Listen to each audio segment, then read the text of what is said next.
আমাদের থটস আমাদের রিয়েলিটিকে আকার দেয় এবং আমাদের ডেস্টিনি কী হবে তা স্থির করে। তাই যতবার আপনি আপনার থটসকে বদলান, আপনার জীবনও প্রতিবার আলাদা দিশা পায়।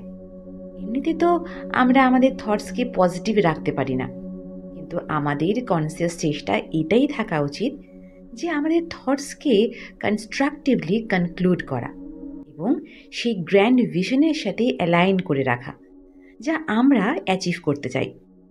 নিজের বিষয়ে এমনই আরও নানান তথ্য সম্পর্কে অবগত হতে চাইলে আপনাকে অবশ্যই শুনতে হবে জেমস এলেনের লেখা অ্যাজ আ ম্যান থিঙ্কেথ বইটি। চ্যাপ্টার 5।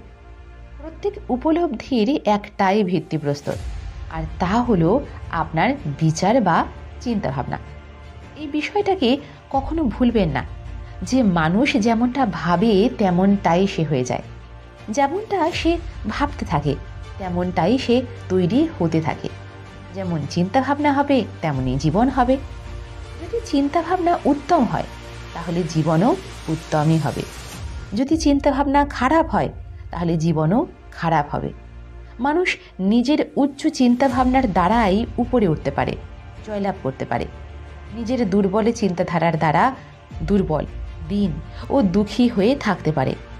আপনি কি করতে চান তা সম্পূর্ণরূপে আপনার ও আপনার চয়ন প্রক্রিয়ার উপর নির্ভর করে।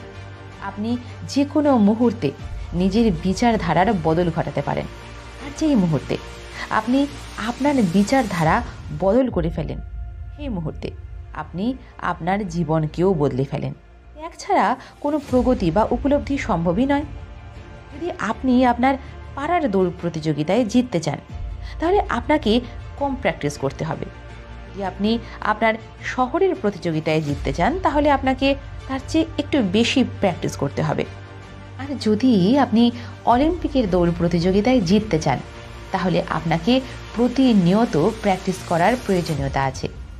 আর এর সাথে অনেক জিনিসও আপনাকে ত্যাগ করতে হবে। এইভাবে যে কম কিছু করতে চায় তাকে কম ত্যাগ করতে হবে, যে বেশি কিছু করতে চায় তাকে বেশি ত্যাগ করতে হবে। আপনার লক্ষ্যই নিশ্চিত করে যে আপনার কতটা ত্যাগ করার প্রয়োজনীয়তা আছে।